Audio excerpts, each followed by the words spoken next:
You know that moment? You finish your first woodworking project. You step back, tilt your head a little, and think, all right, something's off. You're not exactly sure what it is, but the shelf leans, just enough to make you question gravity. You tell yourself, maybe the floor isn't level. It's the shelf. My first project? Let's just say, if you put a marble on it, you'd learn a lot about acceleration. And here's the strange part. I was proud of it. Not show your friends proud, more like don't look too closely proud. Today I want to talk about something most beginners get completely wrong. Your first project should not be perfect. And if it is, you probably didn't do it yourself. When I started woodworking, I had this idea in my head. Everything needed to be precise, measured, clean, perfect. Because that's what I saw online. Perfect joints, perfect edges, perfect lighting, which, by the way, no one's garage actually has. So I tried to match that, and what I got instead was reality. Crooked cuts, glue in places glue should never be, and pieces that technically fit together, but emotionally did not.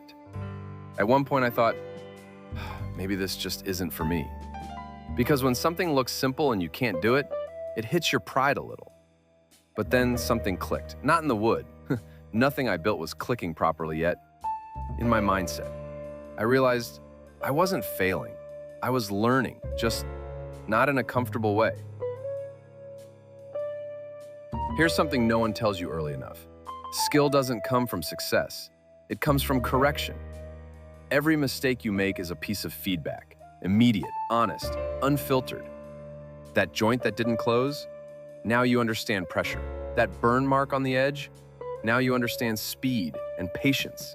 That board that chipped, now you understand sharp tools matter, more than confidence. Woodworking has a way of humbling you. It doesn't care how many videos you watched. It doesn't care how confident you felt before the cut. Wood responds to reality, and reality is where skill is built.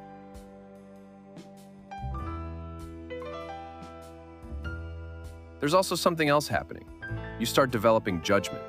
At first, everything looks fine. Then one day, you notice a gap and you think, was that always there? It was. You just didn't see it. That's progress, not perfection, awareness.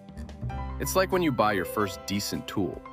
Suddenly you realize all your previous tools were optimistic. Or when you finally measure properly and discover you've been trusting your eyes more than your tape measure, which is a bold strategy. Now let's talk about something that quietly ruins a lot of beginners.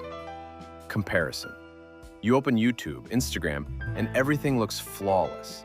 Perfect builds, perfect finishes, perfect results. But here's what you don't see.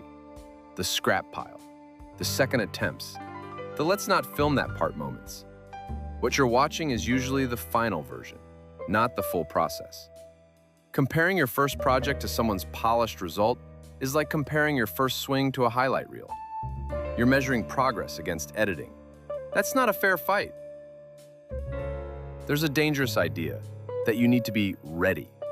Better tools, better knowledge, better timing. But readiness is a moving target. You get better tools, now you want better skills.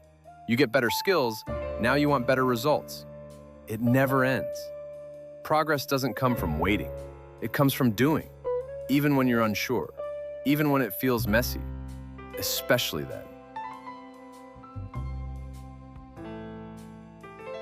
I still have my first project, not because it's good, but because it's honest.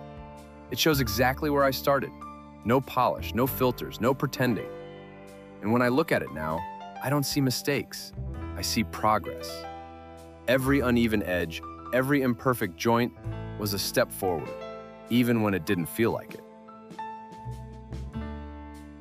So if you're standing there, looking at your first project, thinking it's not good enough, good. That means you're learning. Don't aim for perfect. Perfect is slow. Perfect is fragile. Perfect is often imaginary. Aim for better. One cut at a time. One project at a time.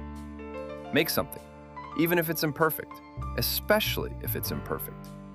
And tell me in the comments, what was your first project? And what surprised you the most? And if you want real woodworking, real progress, and fewer illusions about perfect, subscribe. I'll see you in the next build.